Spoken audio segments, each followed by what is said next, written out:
دریں اثنا لبنان کے سابق وزیر اعظم فؤاد سنیورا نے مطالبہ کیا ہے کہ اس المناک حادثے کے اسباب کا پتہ لگانے کے لیے ایک بین الاقوامی یا عربی سطح کی تحقیقاتی کمیٹی تشکیل دی جائے۔ دوسری جانب لبنان میں دھماکے کے اثرات سے نمٹنے کے لیے امداد پہنچنا شروع ہو گئی ہے۔ انٹرنیشنل بینک نے کہا ہے کہ وہ لبنان کی مدد کے لیے تمام وسائل کو بروئے کار لائے گا اور باز آبادکاری کے لیے پبلک اور پرائیویٹ دونوں طرح کی فنڈنگ اکٹھی کرنے کے لیے کام کرے گا۔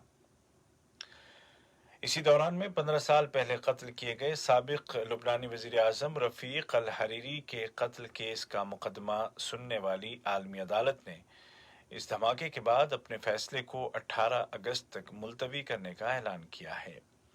یہ فیصلہ کل جمعے کو سنایا جانا تھا۔ اس مقدمے میں 4 افراد پر قتل کا الزام ہے جبکہ دیگر 21 اشخاص پر بھی اس جرم میں ملوث ہونے کا الزام ہے۔ قطر میں کورونا وائرس کے پھیلاؤ میں واضح کمی آ گئی ہے اور شفا یاب ہونے والوں کی تعداد میں روز افزوں اضافہ ہو رہا ہے۔ وزارت صحت نے اعلان کیا ہے کہ کل 267 نئے معاملے درج کیے گئے جبکہ مزید 285 افراد صحت یاب ہو گئے۔ اس دوران ایک شخص کی وفات ہو گئی۔ قطر میں کووڈ 19 سے شفا یاب ہونے والوں کی کل تعداد بڑھ کر 1,08,539 ہو گئی ہے۔ یہ اعداد و شمار بتاتے ہیں کہ قطر کا ہیلتھ سسٹم نہایت شاندار ہے اور صحیح سمت میں آگے بڑھ رہا ہے اور اس وبا کا مقابلہ کرنے کے لیے بنائی گئی اسٹریٹجی کامیاب رہی۔ دوسری جانب وزارت اوقاف اور اسلامی امور نے اعلان کیا ہے کہ کل جمعے کی نماز ادا کرنے کے لیے مزید 200 جامع مسجدوں کو کھولا جا رہا ہے۔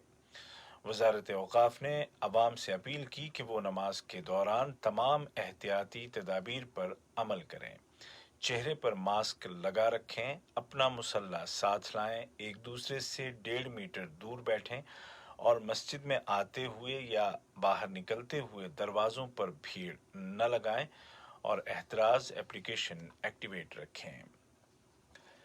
یہ خبریں آپ اردو ریڈیو قطر سے سن رہے ہیں۔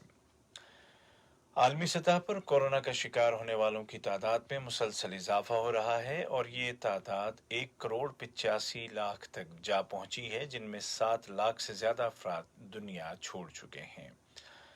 امریکہ مریضوں اور اموات کے اعتبار سے بدستور پہلے نمبر پر ہے جبکہ بھارت میں کورونا کے مریضوں کی تعداد 20 لاکھ تک پہنچا چاہتی ہے۔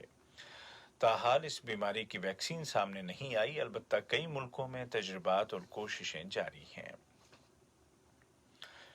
لیبیا کی وفاقی حکومت کے سربراہ فائز السراج اور اٹلی کے وزیر دفاع لورنسو جورنے کے درمیان طرابلس میں ملاقات ہوئی ہے، جس کے دوران دونوں لیڈروں نے ملک میں سیاسی عمل دوبارہ شروع کرنے کی اہمیت پر زور دیا اور یہ سیاسی عمل اقوام متحدہ کی سیکیورٹی کونسل کے قراردادوں اور برلن کانفرنس کے نتائج کے مطابق ہو۔ دونوں لیڈروں نے ملک میں مستقل فائر بندی کے متعلق کسی اتفاق رائے تک پہنچنے پر بھی زور دیا۔ عراق کے صدر جناب برہم صالح نے ملک میں قبل از وقت اور صاف ستھرے الیکشن کرانے کی اپیل کی ہے۔ انہوں نے کہا کہ عراق کا کرائسس اب مزید ٹال مٹول کا بوجھ نہیں اٹھا سکتا۔ عراقی وزیر اعظم کے ترجمان احمد ملی طلال نے کہا ہے کہ قبل از وقت انتخابات کا فیصلہ اور تاریخوں کا تعین عوامی ارادے اور خواہش کی بنیاد پر کیا گیا ہے۔ امریکہ کے وزیر خارجہ مائک پومپیو نے اعلان کیا ہے کہ انٹرنیشنل سیکیورٹی کونسل میں آئندہ ہفتے ووٹنگ کی جائے گی۔ امریکہ کی کوشش ہے کہ ایران پر ہتھیاروں کی بین الاقوامی پابندی کو مزید بڑھا دیا جائے۔ اس سے قبل ایران کے صدر جناب حسن روحانی نے ایران پر دباؤ بڑھانے سے خبردار کرتے ہوئے کہا تھا کہ پابندیاں لگانے سے کوئی نتیجہ برآمد نہیں ہونے والا۔ آج کا پہلا نشریہ ختم ہونے سے قبل اس وقت کی اہم سرخیاں ایک مرتبہ پھر سن لیجیے۔